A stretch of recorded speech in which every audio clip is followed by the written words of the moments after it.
I'm joined today by Charles Lenchner of Organizing 2.0. Thank you very much for talking to us. Thank you. So to start with, just tell us, why did you come out here to Netroots Nation? Well, Netroots Nation really is the premier event for folks interested in online organizing and new media. It's a great place to meet friends from around the country that you don't get a chance to see. And the training sessions, even though they're sort of pitched to newcomers or whatever, they're always interesting and full of new information because things change all the time.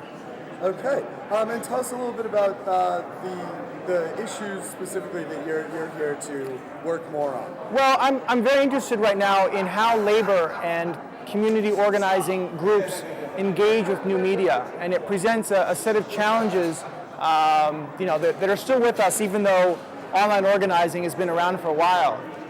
One of them is the cultural thing, where new media is often edgy, personality, transparency. You want to show different sides of a debate and sort of have it out, even if it's among friends.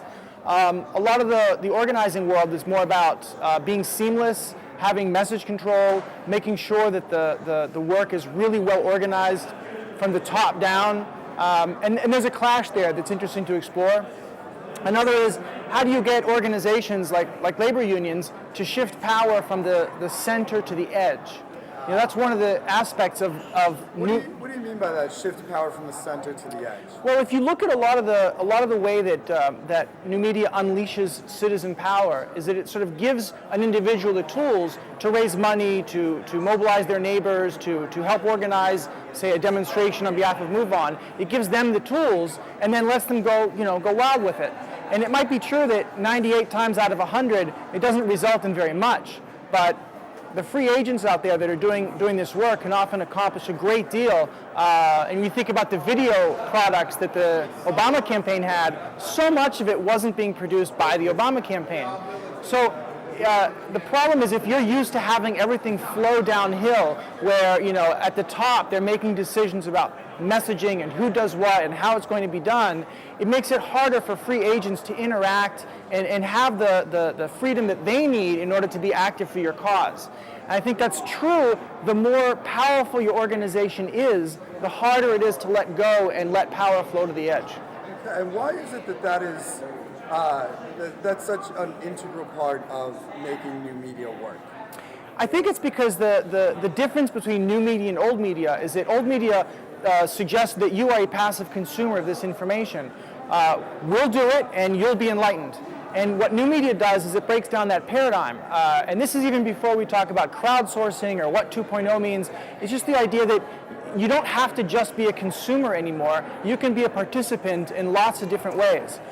Whether that's just sharing information about your life or what you did or what you ate, or presenting your opinions in a comment section, or starting your own blog, which is very easy to do.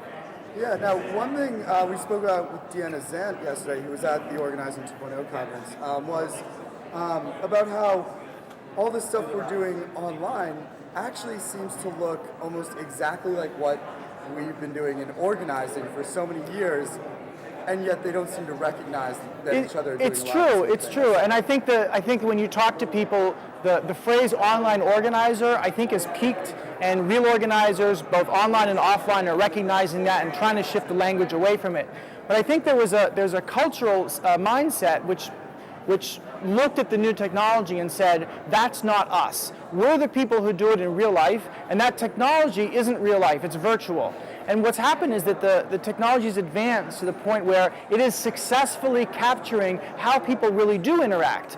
The peer-to-peer power, the power of aggregating lots of voices into one. And because it's doing that successfully, it's become more important to organizing than ever.